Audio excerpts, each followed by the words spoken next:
পোলা নির্দোষী পোলারে কেন করলো? আমার দুটা নাতি নাতু থুইয়া আমার বুক খালি করে কেন নিল? ছেলে ব্যাংক কর্মকর্তা দুলাল মাহমুদ আর বাড়ি ফিরবে না, ডাকবে না মা বলে একথা মনে করতেই ডুকরে কেঁদে ওঠেন মা জুলেখা বিবি। কেন মেরে ফেলা হলো তার সন্তানকে, একথার জবাব চান তিনি। দুপুরটা খাওয়ান নিয়ে নামিয়া গেছে, আর এই রাতে আমার বোর কাছে ফোন করছে যে গুলি খাইছে আহার পথে। সরকারের কাছে আমি এই বিশ্বাস চাই,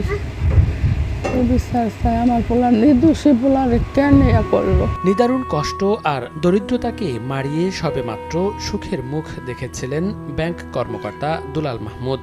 বাড়ি করার জন্য গ্রামে কিনেছিলেন এক টুকরো জমিও। বাবা মা স্ত্রী সন্তান নিয়ে পেতেছিলেন সুখের সংসার। সেসব আজ শুধুই স্মৃতি।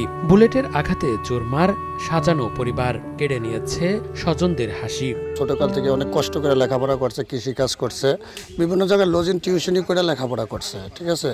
কেবল একটা ভালো একটা পর্যায়ে গেছে, এই মুহূর্তে একটা দুর্ঘটনায় আমরা সবাই খুব শোকাহত। আমরা খুব গরিব, কিন্তু এখন যে আমরা দিমু ওই রকমও আমাকে পরিস্থিতি নাই। আমরা খুব গরিব।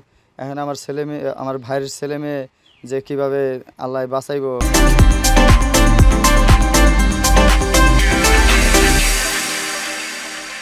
আমরাও চাই যে নেহায়েত গরিব ছেলেটা ওনার বাচ্চা কাচ্চার জন্য যেন কিছু সুদৃষ্টি এখানে থাকে সরকারের। আমার ভাইটা কিভাবে মারা গেল এটা সুস্থ তদন্ত দেখে সরকারের কাছে আকুল আবেদন জানাইছি।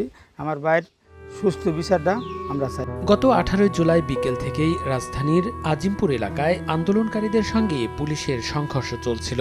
ওই সময় অফিস শেষে বাসায় ফিরছিলেন দুলাল মাহমুদ। বাসার সামনে গলির মাথায় আসতেই হঠাৎ এক ঝাঁক রাবার বুলেট এসে বিদ্ধ করে তার হাত ও পেটের অংশে। মাটিতে লুটিয়ে পড়েন দুলাল। রক্তাক্ত অবস্থায় স্থানীয়রা তাকে নিয়ে ছুটেন ঢাকা মেডিকেল কলেজ হাসপাতালে। পরের দিন চিকিৎসাধীন অবস্থায় মারা যান তিনি।